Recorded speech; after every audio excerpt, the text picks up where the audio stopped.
Hello అండి, good evening అందరికీ. ఇప్పుడు వచ్చేసి టైం 9 అవుతుందన్నమాట. ఇప్పుడే ఇన్స్టిట్యూట్ నుంచి ఇంటికి వచ్చాను గబగబా.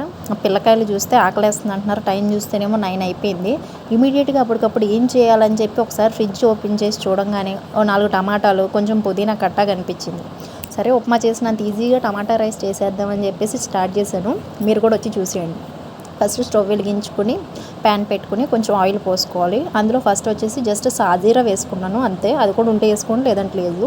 లైట్గా ఒక 4 ఉల్లిగడ్డలు వేసేసి, పచ్చిమిర్చి కూడా వేసుకోవట్లేదు. నేను స్టార్టింగ్లో మర్చిపోయాను, దీనికన్నా ముందు కూడా చెప్పడం మర్చిపోయాను. అది ఏంటంటే స్టవ్ మీద టమాటాలు, ఎండుమిరపకాయలు, వెల్లుల్లి రబ్బలు వేసేసి ఫస్ట్ అవి ఉడకబెట్టేసుకోవాలన్నమాట. ఒక 5-6 మినిట్స్ ఉడకబెట్టేసుకుంటే పేలు ఇలా ఊడిపోతుంది టమాటాకి. స్క్రీన్లో స్టార్టింగ్ వెళ్ళిపోయింది చూడండి ఒకసారి.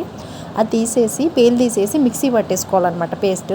ఇప్పుడు స్టవ్ మీద ప్యాన్ పెట్టుకుని ఆయిల్ వేసుకుని ఉల్లిపాయలు వేగిన తర్వాత కొంచెం కరివేపాకు వేసుకుని మనం పేస్ట్ పట్టుకున్నది ఇందులో వేసేసుకోవాలి. ఆ పేస్ట్లో కొంచెం నేను అల్లం ముక్క కూడా తర్వాత యాడ్ చేసుకున్నానండి.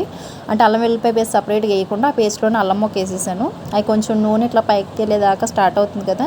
నేను 1 గ్లాస్కి 1.5 వాటర్ అనమాట. కొంచెం గల్లుప్పు వేసుకోవాలి. గల్లుప్పు అంటే అలాగో వాటర్ పోసేస్తాం కాబట్టి కరిగిపోతుంది. కొంచెం పుదీనా ఉంది, పుదీనా వేసేసాను. నెక్స్ట్ రైస్ కడిగి వాష్ చేసి పెట్టేసుకున్నాను. ఫస్టే నానబెట్టాను. బాస్మతి రైస్ అట్లా ఏం వేయట్లేదు, అసలే అడవిడిగా ఉందని చెప్పేసి నార్మల్ రైసే వేసేసాను.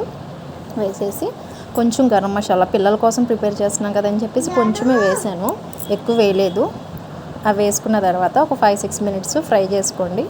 నెక్స్ట్ రైస్ వచ్చేసి వాష్ చేసి పెట్టుకున్నా అని చెప్పాను కదా, రైస్ కూడా ఇందులో వేసేసుకోండి. వేసేసుకున్న మసాలా కొంచెం రైస్కి పట్టేటట్టు బాగా మిక్స్ చేసి పెట్టుకోవాలన్నమాట.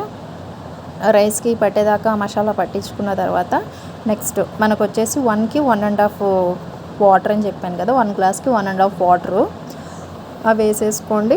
జస్ట్ అయిపోతుంది అంతే, ఉడికిపోతుంది కదా రైస్. తర్వాత స్లోగా మగ్గబెట్టుకోండి. ఫస్ట్ స్టార్టింగ్ హైలో పెట్టేసుకోండి. అది ఉడకొచ్చిన తర్వాత కొంచెం మగ్గే టైంకి స్టవ్ సిమ్లో పెట్టుకుని అట్లా మూత పెట్టేసి 7-8 మినిట్స్ ఉంచేస్తే ఈజీగా టమాటా రైస్ ఉప్మా చేసినంత ఈజీగా అయిపోతుందండి. అంటే ఫాస్ట్గా కావాలనుకున్నప్పుడు ఈ ప్రాసెస్లో ట్రై చేయండి. చాలా సింపుల్గా ఉంటుంది, అలాగే టేస్ట్ కూడా బాగుంటుంది.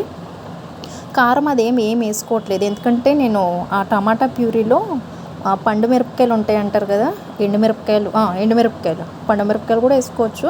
అండ్ ఎండుమిరపకాయలు వేసుకున్నాను నేను. అది వేసేసుకుని అంత ప్రాసెస్ ఇట్లా చేసేసానండి. మంచిగా పలుకుగా బాగా వచ్చింది. బాస్మతి అయిపోయినా కూడా పలుకుగా బాగా వచ్చిందనమాట. ఈ వీడియో కనుక మీకు నచ్చినట్టయితే లైక్ చేయండి, షేర్ చేయండి, కామెంట్. మా వాడు చెప్తున్నాడు.